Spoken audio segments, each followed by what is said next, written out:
Hello everyone, welcome to Future of Posterity, a channel which belongs to the future generation, that is for you students.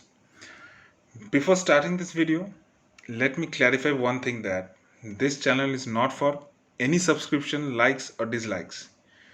My primary objective is to spread education so that you can easily acquire knowledge. So in my previous video, we have discussed about the overall structure, function, significance of cell. In this very lesson, I'm going to explain about nucleus and its related cell organelles, that is endoplasmic reticulum and ribosome. So let's start with nucleus. So what is nucleus? Nucleus is the small spherical mass located in the center of the cytoplasm. ये एक spherical मास है. कहाँ पे रहता है ये? Cytoplasm का एकदम सेंटर में रहता है.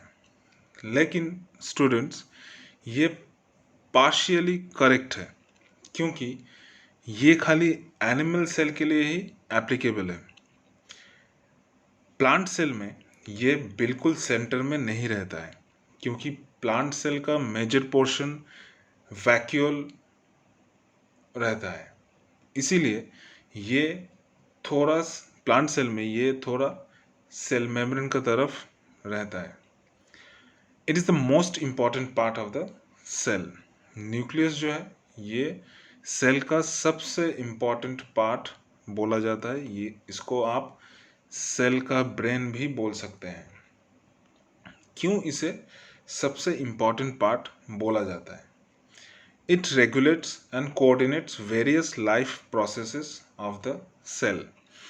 ये सेल का अंदर में जितना सारा लाइफ प्रोसेस है उसको रेगुलेट और कोऑर्डिनेट करता है न्यूक्लियस.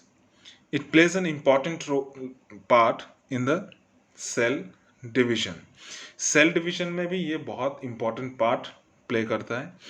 सेल डिवीजन क्या है? सेल डिवीजन है एक सेल से दूसरा सेल का बनना, उसी को सेल डिवीजन बोला जाता है. It also contains genes. ये जो जीन है यही सबसे इम्पॉर्टेंट चीज़ है. जीन क्या है? Jeans determines heredity. हेरिडिटी मतलब है कि पेरेंट से ऑफस्प्रिंग में, मतलब न्यू नेक्स्ट जनरेशन में जो कैरेक्टरिस्टिक्स कैरी ऑन होता है उसी को हेरिडिटी बोला जाता है. तो जीन ये डिटरमाइन करता है जो कि रहता है न्यूक्लियस का अंदर. ठीक है, अभी move on to the next slide. Nucleus का स्ट्रक्चर जो है वो कैसे होता है? Nucleus contains the following parts. Nucleus को आप लोग सेल का एक छोटा रूप भी बोल सकते हैं. सेल का जैसे ओवरऑल एक स्ट्रक्चर होता है, जैसे 3 पार्टों में सेल डिवाइडेड रहता है, cell membrane, cytoplasm and nucleus, वैसे ही न्यूक्लियस भी 3 पार्ट में डिवाइडेड रहता है. उसका एकदम बाहरी जो पोर्शन है उसको न्यूक्लियर मेम्ब्रेन बोला जाता है. अंदर का जो पोर्शन है जेली लाइक स्ट्रक्चर होता है उसको न्यूक्लियोप्लाज्म बोला जाता है.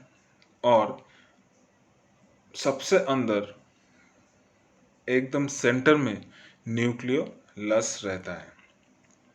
न्यूक्लियोप्लाज्म का अंदर एक थ्रेड लाइक स्ट्रक्चर होता है, उसको क्रोमैटिन फाइबर बोला जाता है. क्रोमैटिन फाइबर क्या है? क्रोमैटिन फाइबर में ही डीएनए रहता है. डीएनए का अंदर ही जीन रहता है जो कि हेरिडिटी डिटरमाइन करता है. ठीक है, तो आप समझ सकते हैं कि क्रोमैटिन फाइबर कितना इंपॉर्टेंट होता है.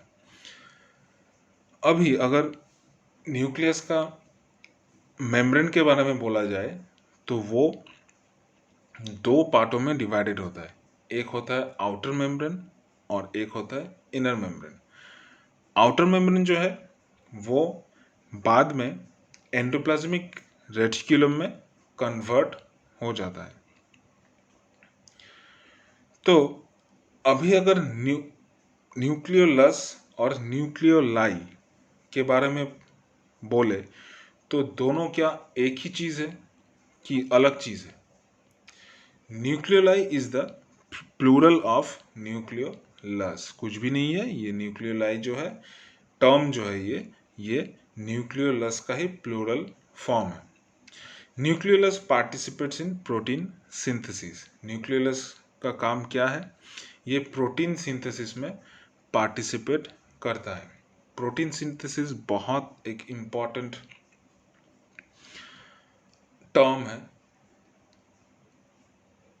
एक तो न्यूक्लियोलस इसमें पार्टिसिपेट करता है और एक सेल ऑर्गेनेल है राइबोसोम जो कि प्रोटीन सिंथेसिस में पार्टिसिपेट करता है। हम लोग इसी वीडियो में देखेंगे कि व्हाट इज प्रोटीन सिंथेसिस। तो नेक्स्ट स्लाइड में है एक ओवरऑल स्ट्रक्चर मैं दिखाने का कोशिश किया हूँ कि सेल के साथ न्यूक्लियस का जो एक स्ट्रक्चर का सिमिलैरिटीज़ है उसको मैं दिखाने का कोशिश किया हूँ कि उसका सेल का आउटर मोस्ट कवरिंग जो है उसको सेल मेम्ब्रेन बोला जाता है। अंदर में रहता है न्यूक्लियस और न्यूक्लियस और सेल मेम्ब्रेन छोड़ के जो जेली लाइक स्ट्रक्चर होता है उसको साइटोप्लाज्म बोला जाता है। ठीक वैसे ही न्यूक्लियस का भी स्ट्रक्चर सेम होता है। उसका बाहरी जो मेम्ब्रेन रहता है उसको न्यूक्लियर मेम्ब्रेन बोला जाता है। अंदर का जो पोर्शन रहता है सेंटर में उसको न्यूक्लियोलस बोला जाता है और न्यूक्लियोलस और न्यूक्लियर मेम्ब्रेन छोड़ के जो पार्ट रहता है जेली लाइक उसको न्यूक्लियोप्लाज्म बोला जाता है। एक चीज़ ध्यान देने वाली है वो क्या है कि साइटोप्लाज्म जितना डेंस होता है उससे न्यूक्लियोप्लाज्म जो होता है it is much more denser. ये चीज़ आपको ध्यान में रखना होगा। अभी क्रोमोसोम के बारे में अगर हम लोग डिस्कस करें तो what is chromosome? Chromosome is composed of chromatin fibre. Chromatin fibre के बारे में हम लोग 2 स्लाइड पहले ही डिस्कस कर चुके हैं। तो क्रोमोसोम क्रोमैटिन फाइबर से ही बनता है जो कि थ्रेड लाइक एक स्ट्रक्चर है। क्रोमैटिन फाइबर बनता है किससे? जीन्स से। तो क्रोमोसोम के बारे में अगर और थोड़ा डिस्कस करें तो number of chromosome is definite in each species. हर एक स्पीसीज में कितना सारा क्रोमोसोम रहेगा वो एकदम डेफिनिट रहता है। इसमें कोई भी डिफ्रेंशिएशन नहीं होगा, ठीक है ना। लेकिन ये जो नंबर ऑफ क्रोमोसोम है ये डिटरमाइन नहीं करेगा। क्या चीज़ डिटरमाइन नहीं करेगा? कोई भी स्पीसीज का कैरेक्टरिस्टिक्स को डिटरमाइन नहीं करता है ये नंबर ऑफ क्रोमोसोम। जैसे अगर हम एग्जाम्पल की तरफ से देखें, लायन, टाइगर और हाउस कैट जो होता है, बिल्ली जो होता है, उन सबों में 38 क्रोमोसोम्स ही रहता है। But they look different because their genes are different. Genes अलग होता है इसीलिए उन लोग खाली दिखता ही अलग नहीं है, उन लोग का नेचर भी अलग होता है। यही जो जीन्स है वही डिटरमाइन करता है एक स्पीसीज का कैरेक्टरिस्टिक्स। ये है क्रोमोसोम। तो ये एक ओवरऑल व्यू है न्यूक्लियस के ऊपर। अभी न्यूक्लियस से रिलेटेड जो ऑर्गेनेल्स है, एंडोप्लाज्मिक रेटिकुलम और राइबोसोम, इन दोनों के बारे में अभी हम डिस्कस करेंगे। तो एंडोप्लाज्मिक रेटिकुलम क्या है? Outer end connected with cell membrane. ये ध्यान देने वाली चीज़ क्या है, इसका जो आउटर मेम्ब्रेन है वो सेल मेम्ब्रेन से कनेक्टेड है और इनर मेम्ब्रेन जो है वो न्यूक्लियर मेम्ब्रेन से कनेक्टेड है। मतलब क्या, ये एक ब्रिज के हिसाब से काम करता है, ठीक है ना। कोई भी चीज़ कंडक्ट करना होगा तो इसी एंडोप्लाज्मिक रेटिकुलम के थ्रू ही कंडक्ट होता है।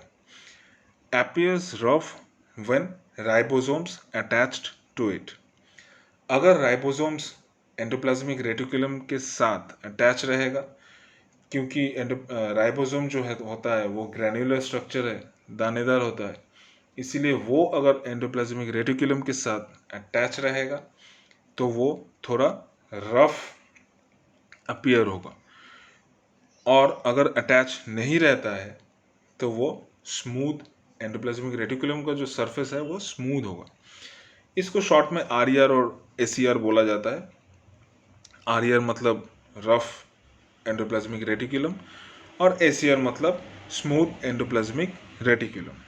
तो एसीआर जो है वो एसईआर जो है वो स्मूथ है क्योंकि उसमें राइबोसोम्स नहीं है, इसीलिए वो लिपिड सिंथेसिस करता है। मतलब एंडोप्लाज्मिक रेटिकुलम का मेन काम क्या है? लिपिड सिंथेसिस करना। लिपिड मतलब फैट, इसको सिंथेसिस करना। लेकिन जब भी इसके साथ राइबोसोम्स अटैच हो जाता है, जब ये थोड़ा रफ अपीयर करता है, तब राइबोसोम्स का जो फंक्शन है ये करना शुरू करता है, इसीलिए ये प्रोटीन सिंथेसिस में पार्टिसिपेट करता है।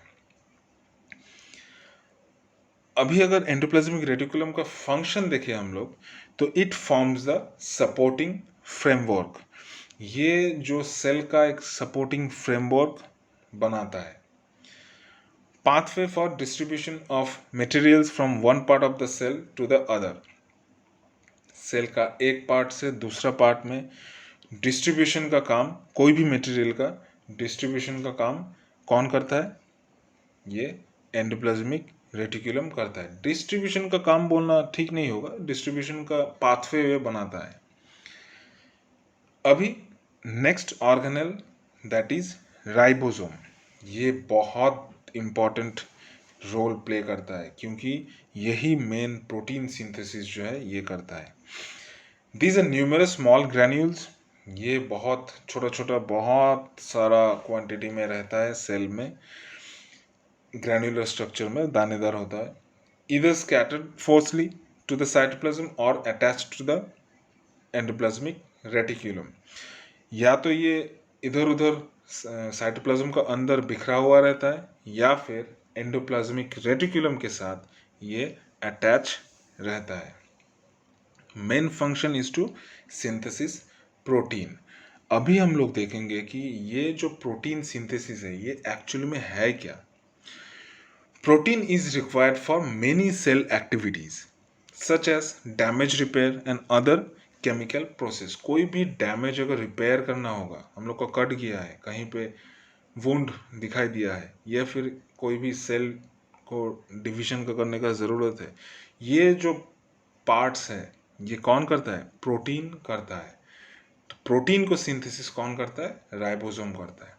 तो इस तरीके से हम लोग देख सकते हैं कि राइबोसोम कितना इम्पॉर्टेंट है हम लोग के सेल के लिए। It is made up of RNA. RNA का फुल फॉर्म है ribosomal RNA. So this is the overview of nucleus, endoplasmic reticulum and ribosome. So अगर हम लोग शॉर्ट में एक बार रिवाइज कर ले इस चैप्टर को, तो फिर क्या देखते हैं कि सेल का जो मिनी पार्ट है वो है न्यूक्लियस। सेल का जैसे ही स्ट्रक्चर होता है वैसे ही न्यूक्लियस का भी स्ट्रक्चर मोटा मोटी सिमिलर काइंड ऑफ स्ट्रक्चर ही होता है। सेल में सेल मेम्ब्रेन, न्यूक्लियस, साइटोप्लाज्म जैसे तरीके से रहता है, ठीक वैसे ही न्यूक्लियस में भी न्यूक्लियर मेम्ब्रेन, न्यूक्लियर प्लाज्म और न्यूक्लियोलस सेम तरीके से ही रहता है। न्यूक्लियस का जो सबसे इम्पॉर्टेंट पार्ट है वो है क्रोमोसोम, क्योंकि यही कैरी करता है क्या? जीन्स को कैरी करता है, जो कि डिटरमाइन करता है हेरिडिटी को। मतलब ऑफस्प्रिंग आने का जो प्रोसेस होता है वो कहाँ पे होता है? जीन्स में ही होता है। और क्रोमोसोम जो है, क्रोमोसोम लेकिन नंबर ऑफ क्रोमोसोम लेकिन एक स्पीसीज का कैरेक्टरिस्टिक्स डिफाइन नहीं करता है। स्पीसीज का कैरेक्टरिस्टिक अगर डिफाइन करना होगा तो हम लोग को जीन्स में जाना होगा। एंडोप्लाज्मिक रेटिकुलम क्या है? एंडोप्लाज्मिक रेटिकुलम दो टाइप का होता है, स्मूथ एंडोप्लाज्मिक रेटिकुलम और rough endoplasmic reticulum. Smooth endoplasmic reticulum जो है उसमें राइबोसोम्स अटैच नहीं रहता है, इसीलिए इसका फंक्शन है लिपिड सिंथेसिस करना। रफ एंडोप्लाज्मिक रेटिकुलम में राइबोसोम्स अटैच रहता है, इसीलिए राइबोसोम का जो काम है, फंक्शन है, वही एंडोप्लाज्मिक रेटिकुलम का ही फंक्शन हो जाता है, जो कि प्रोटीन सिंथेसिस है। और राइबोसोम का ग्रैनुलर स्ट्रक्चर है एक, साइटोप्लाज्म में ये स्कैटर्ड रहता है, नहीं तो ईआर से अटैच्ड रहता है, प्रोटीन सिंथेसिस का काम है। तो this is the overview of nucleus, endoplasmic reticulum and ribosome. Hope you like this journey with me. Enjoy listening this video. Stay safe, stay healthy. Bye.